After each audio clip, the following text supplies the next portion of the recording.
Italy is falling. Spain is falling. Persia is falling.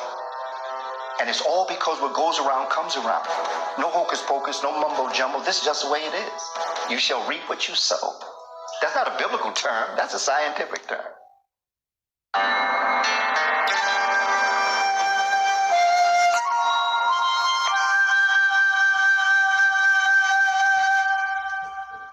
When you read the European philosophers, what did they say? They often said that Africa had two great civilizations, Egypt in the north and Asia in the south.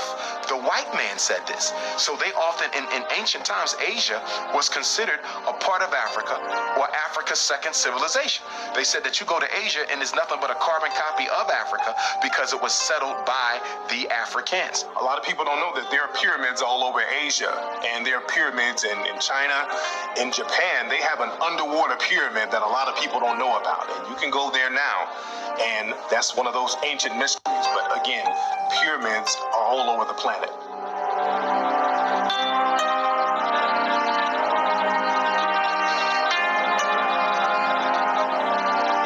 So in Asia today, you have pockets of black people. You have the Mani.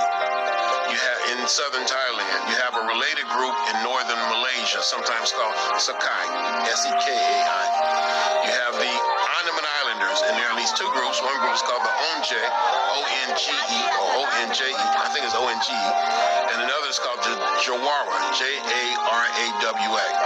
And then you have black populations in the Philippines, sometimes called Negritos, or Eta, or I think we should call them Acta, which just means the people. You have a tradition of a similar group in Taiwan. These are the diminutive Africoids. These are the small blacks, similar in many ways to the Twa, or so-called pygmies in Central Africa. These are very, very ancient people who left Africa perhaps 60, 70, maybe 100,000 years ago and became isolated.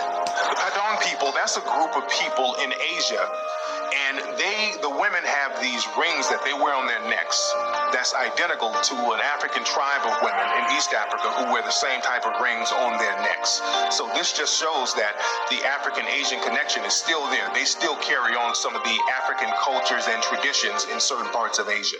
I once had a professor of mine working on my doctorate tell me that she went to Japan and they went into the mountains of Japan. Now, this isn't a conscious woman by most definitions, but she couldn't wait to come back and tell me this. She said, Umar, I was in Japan.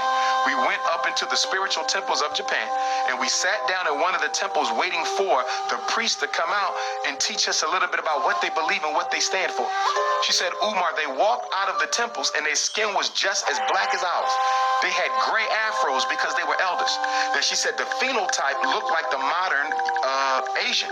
But she said the skin was black and they had gray afros, hair standing up on top like Don King. And she said it totally overcame me. They sat down and they began to talk. And she said I couldn't believe these were black men. They were Japanese, but they were black men.